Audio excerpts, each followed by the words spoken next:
السلام علیکم معزز سامعین، تو کیسے ہیں آپ؟ امید کرتا ہوں آپ سب بہن بھائی خیریت سے ہوں گے۔ اس طرح ہاتھ دھوئیں اور 11 امراض سے محفوظ رہیں۔ عالمی ادارہ صحت WHO نے ہاتھ دھونے کے عمل کو اتنی اہمیت دی ہے کہ ہر سال ہینڈ واشنگ ڈے منایا جاتا ہے۔ اچھی طرح ہاتھ دھونے کے عمل سے کئی اقسام کے جراثیم، بیکٹیریا اور وائرس ہم سے دور ہوتے ہیں جو گرد و غبار جانوروں یا دیگر انسانوں سے ہمارے ہاتھ تک منتقل ہوتے رہتے ہیں۔ لیکن ماہرین ان امراض سے بچانے کا بہترین حل یہی بتاتے ہیں کہ ہاتھ دھونے کے معمول کسی بھی طرح نظر انداز نہ کیا جائے۔ مثلاً ہاتھ دھونے سے ڈائرہ 58% تک کم ہو جاتا ہے، لیکن اقوام متحدہ کے مطابق صرف 5% افراد ہی ایسے ہیں جو درست طریقے سے ہاتھ دھوتے ہیں۔ اسی لیے ہاتھوں کو درست انداز سے دھونے کے پختہ عادات اپنا کر درج ذیل امراض سے بچا جا سکتا ہے۔ پیٹ کے امراض۔ نورو وائرس اتنے خطرناک ہوتے ہیں کہ اس کا ایک وائرس بھی آنتوں اور معدوں کا مرض پیدا کر سکتا ہے۔ اگر ہاتھ دھو لیجئے یا الکوہل والے ہینڈ واشر سینیٹائزر سے ہاتھ دھو لیجئے تو اس مرض کا پھیلاؤ 60% تک کم ہو جاتا ہے۔ فلو۔ بہت چھوٹے اور بہت بزرگ افراد دونوں کے لیے فلو کی وبا جان لیوا ثابت ہو سکتی ہے۔ صرف 2017 اور 2018 میں پوری دنیا میں فلو سے 80,000 اموات ہوئی تھی۔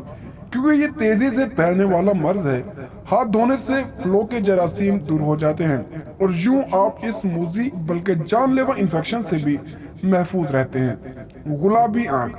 صبح کے وقت آنکھیں چپکنا اور ان پر پیٹریا جم جانے کا عمل گلابی آنکھ یا پنک آئی کو ظاہر کرتا ہے۔ یہ انفیکشن عموماً بچوں میں قابو ہوتا ہے۔ ہاتھ دھونے اور انہیں صاف رکھنے سے اس مرض سے بچا جا سکتا ہے۔ سالمونیلا وائرس اور امراض۔ سالمونیلا وائرس آنتوں کے علاوہ بھی دیگر کئی بیماری کی وجہ بنتا ہے۔ بچوں کے پیمپرز کی تبدیلی، متاثرہ خوراک اور گلے سڑے پھلے کچے گوشت کو دھونے یا ہاتھ لگانے کے بعد اپنے ہاتھوں کو اچھی طرح دھوئیں تاکہ سالمونیلا وائرس ختم ہو جائے۔ اس طرح آپ اس خطرناک وائرس کے حملے سے محفوظ رہ سکتے ہیں۔ بخار، نکاہت اور مونونیوکلیوکس۔ اگر کوئی شخص مونونیوکلیوکس کے مرض میں مبتلا ہے تو بخار، درد سر، بدن کا درد، نکاہت اور کمزوری اس کی عام علامات ہوگی۔ اس کا مریض تھوکنے، چھینکنے یا لباب گرائے تو دوسرے افراد اس سے متاثر ہو سکتے ہیں۔ اسی لیے ہاتھ دھونے کا عمل آپ کو اس کے جراثیم سے بچاتا ہے اور یوں آپ مونونیوکلیوسس سے محفوظ رہ سکتے ہیں۔ منہ، پیر اور ہاتھوں کے انفیکشن۔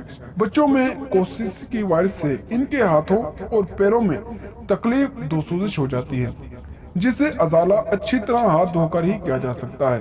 اسکولوں میں ایک دوسرے بچے میں یہ مرض عام طور پر پھیلتا ہے۔ اس سے بچاؤ کے لیے اپنے بچے کو اچھی طرح ہاتھ دھونا سکھائیں اور اس عمل کو لازمی اپنائیں۔ اپنے حمل کو بچائیں۔ حاملہ خواتین اگر صفائی ستھرائی میں احتیاط نہ برتیں تو چھالوں اور کھجلی جیسے ایک مرض ہرپس کی نسل کے جراثیم جسم کے اندر جا کر مولود بچے کو رحم میں بھی متاثر کر دیتے ہیں۔ اس کے خطرناک جراثیم بچے کی دماغی صلاحیت، بصارت اور سماعت کو بھی متاثر کر سکتے ہیں۔ اس کی وجہ سائٹومیگو وائرس ہے جو صابن سے ہاتھ دھونے پر ختم ہو جاتا ہے۔ اسٹاف اور MRSA وائرس۔ اسٹاف وائرس کی ایک قسم MRSA وائرس ہے جو عام طور پر جلد اور ناک کی رطوبت میں پلتا ہے۔ MRSA اینٹی بائیوٹکس کو ناکام بنانے کے لیے عالمی شہرت رکھتا ہے، یعنی اس پر دوا اثر نہیں کرتی۔ اگر یہ جسم کے اندر چلا جائے تو خون، جوڑوں اور قلب کو متاثر کر کے جان لیوا بھی ثابت ہو سکتا ہے۔ اس کے علاوہ اس کی علامات میں جلد پر سرخ دھبے اور پھپھولے بن جاتے ہیں۔ ضروری ہے کہ زخموں کو ڈھانپ کر رکھا جائے اور اچھی طرح ہاتھ دھوئے جائیں تاکہ اس مرض سے بچا جا سکے۔ اور اگر آپ کو ہماری ویڈیو پسند آئی ہو تو ویڈیو کو لائک کریں اور چینل کو سبسکرائب کریں۔ تو ملتے ہیں اگلی ویڈیو میں، تب تک کے لیے اللہ حافظ۔